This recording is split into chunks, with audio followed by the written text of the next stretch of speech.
Hoje, vou explicar um filme sul-coreano de comédia desportiva chamado Champion.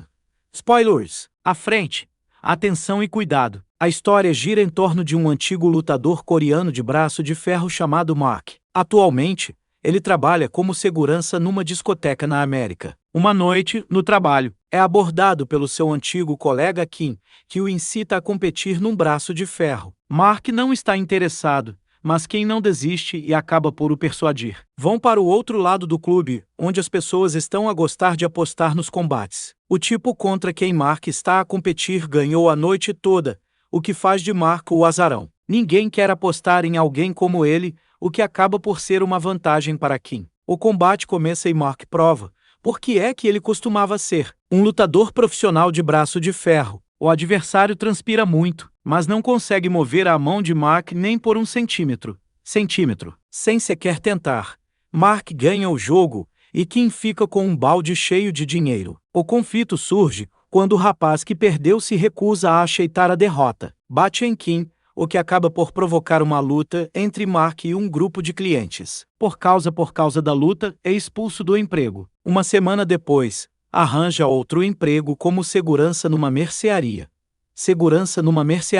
Ganha vida decentemente e está satisfeito com a sua vida, exceto que, por vezes, tem saudades de casa. Então, um dia, recebe uma chamada de Kim, pedindo-lhe para ir à Coreia. Está a começar um torneio de braço de ferro em Seul, cujo vencedor poderá competir a nível internacional.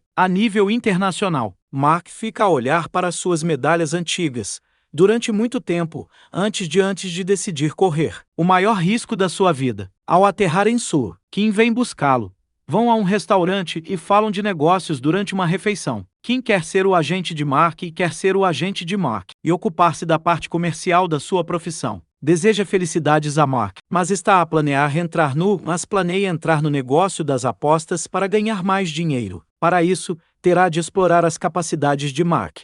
Durante o resto do dia, a dupla faz um passeio por Seul, num dos destinos. Algumas raparigas confundem Mark com uma atração turística e tiram fotografias com ele. Depois de ter vivido na América durante muitos anos, a língua coreana de Mark é pouco fluente, o que o leva a ter muitas conversas embaraçosas. À noite, vão a uma discoteca, mas Mark fica o tempo todo no canto, subconscientemente a trabalhar de novo como segurança. No caminho para o hotel, Kim pergunta-lhe se ele alguma vez quis descobrir onde está a sua mãe biológica. Acontece que Mark foi dado para adoção em criança. Ele diz que não tem qualquer interesse em conhecer ninguém, pois tudo isso faz parte do passado. Kim deixa no local onde vai passar a noite, que por acaso é um hotel do amor. Mark experimenta uma cama de água vibratória pela primeira vez, mas o que lhe chama a atenção é uma caixa de presente. É de Kim e tem um telemóvel lá dentro.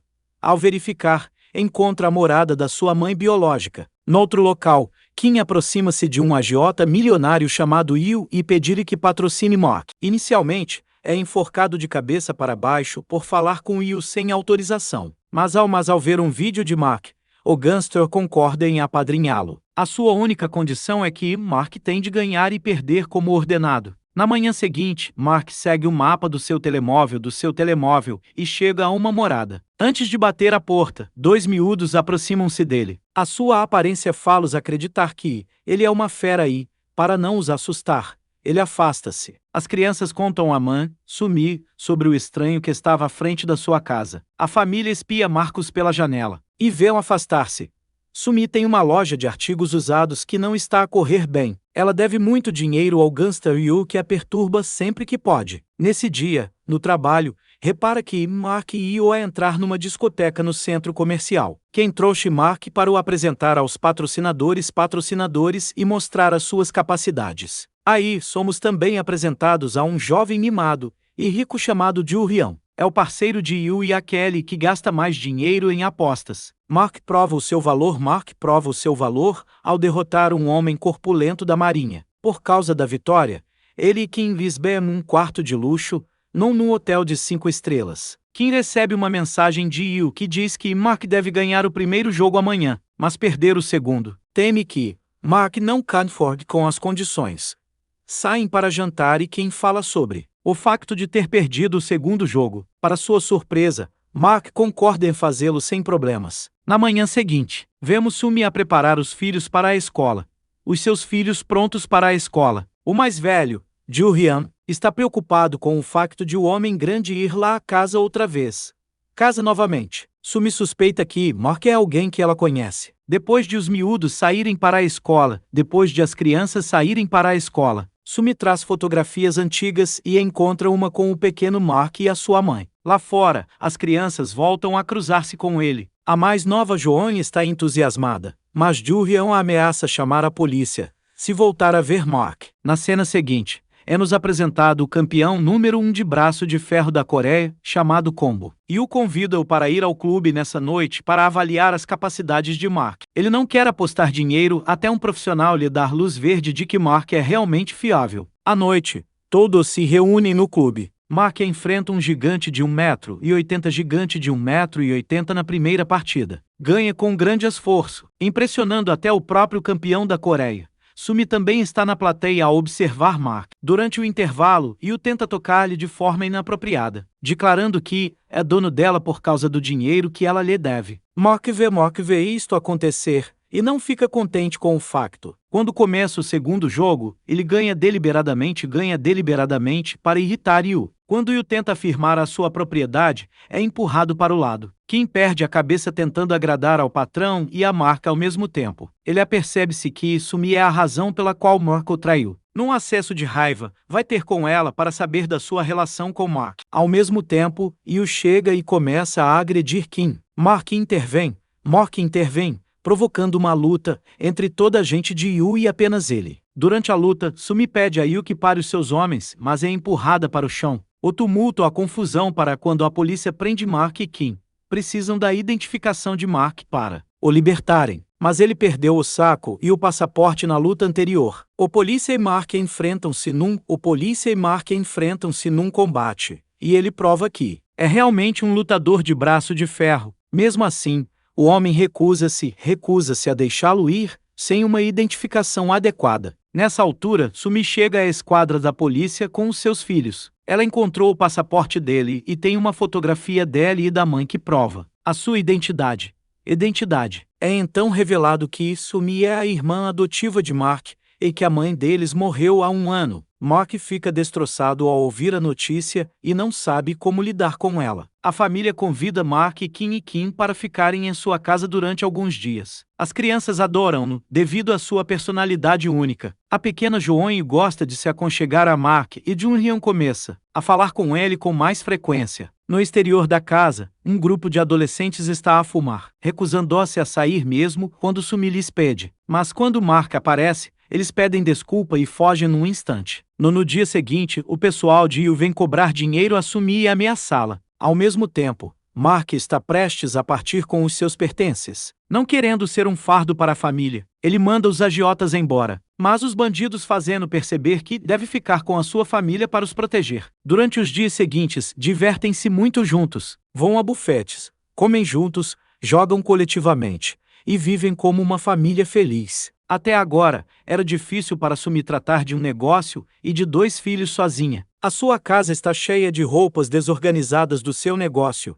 Um dia, quando regressa à casa, vê que tudo foi limpo. Mark também toma conta das crianças para que ela se possa concentrar no trabalho. Entretanto, Kim está em apuros devido à falta de dinheiro. Ao ver Mark com os miúdos, tem uma ideia e telefona a um amigo numa empresa de radiodifusão. Ele quer documentar a vida de Mark para ganhar a simpatia das pessoas. Para além de algum dinheiro, Mark está cético, mas concorda em fazê-lo na mesma. Na cena seguinte, vemos Mark e a família a fazer um passeio. Deparam-se com o campeão de luta livre da Coreia, Combo, a competir com adversários para um evento de caridade. Mark desafia e ganha o jogo, surpreendendo toda a gente. Algumas semanas mais tarde, a história do seu passado duro, da sua adoção e das suas lutas no wrestling é transformada num documentário e transmitido pela televisão. O espetáculo torna-se um sucesso instantâneo e rende-lhes uma boa quantia de dinheiro. As crianças começam a admirar ainda mais o tio. Um dia, a caminho da escola, ouvem uma mulher a dizer mal de Mark. Em retaliação, Joon declara que o seu tio é um campeão e fala prometer que vai ganhar. o campeonato nacional por ela. Na cena seguinte, é-nos apresentado o pai de Kim, que é velho mas trabalha muito para ganhar a vida. A única razão pela qual Kim é inflexível em relação a ganhar mais dinheiro é porque quer dar ao pai a melhor vida possível, uma em que ele não tenha de trabalhar mais. Ao regressar à casa nesse dia, Jun-hyun telefona a Mark e mostra-lhe os e-mails que a sua mãe Man costumava escrever todos os dias. Mark descobre que o maior arrependimento da sua mãe foi tê-lo dado para a adoção. Ao longo da sua vida, ela escreveu vários e-mails para um endereço que não era o seu. Nesses e-mails, ela descrevia como a vida era difícil quando ele estava com ela. Ela não tinha dinheiro para o alimentá-lo e queria que ele tivesse uma vida melhor, mesmo no seu leito de morte. Tudo o que desejava era encontrar-se com ele e pedir-lhe desculpa. Mark também descobre que Sumi não é sua meia-irmã. A mãe dele acolheu-a quando ela era uma criança, depois de os pais dela terem falecido. A notícia choca Marcos, deixando-o furioso com Sumi por nunca lhe ter contado a verdade. Na cena seguinte, a família vai até a campa da mãe de Mark. Durante a viagem, ele chama a atenção de Sumi para suas mentiras. Mark decidiu regressar à América, deixando-os para trás de vez. Kim tenta impedi-lo, uma vez que ele ainda não participou no torneio e este é daqui a uma semana. No entanto, Mark, frustrado, acusa-o de usar o amigo para ganhar dinheiro e vai-se embora. Na montagem seguinte, vemos o campeão da Coreia Combo a treinar para o campeonato. O Gunstar também contratou uma besta chamada Kane. Ele costumava ser um lutador de braço de ferro implacável, famoso por partir todos os braços com que jogava. Há alguns anos, foi preso por tomar comprimidos para se exceder nos jogos. Ele também treina o seu melhor, pronto para voltar ao jogo. Depois, chega finalmente o dia do torneio. Os miúdos estão sozinhos em casa quando se apercebem que se esqueceram de devolver a medalha. A Mark, usando esta desculpa, entra num autocarro e dirigem-se para a arena para o verem lutar. Um pouco mais tarde, Sumi recebe uma chamada da sua amiga na arena e tem de correr para ir buscar os filhos. A competição começa e Kane, Mark e Combo são mantidos em 3 grupos diferentes. Eles dominam os jogos dos seus respectivos grupos e chegam às meias finais. Um Kane implacável magoa muitos dos seus adversários e passa à final. O investidor milionário Shane e a sua equipe apostaram todo o seu dinheiro em Kane. Ao verem o bom desempenho de Mark, tem medo de perder todo o dinheiro. Por isso, Shane ordena a Yu que faça tudo o que puder para garantir que o seu jogador ganhe. Yu, por sua vez, oferece a Kim $200 mil para que ele convença Mark a perder nas meias finais contra Combo. Kim aceita o dinheiro e vai contar ao seu amigo, mas Mark recusa-se a fechar o negócio. O dinheiro pagará todas as suas dívidas e realizará os desejos das suas vidas.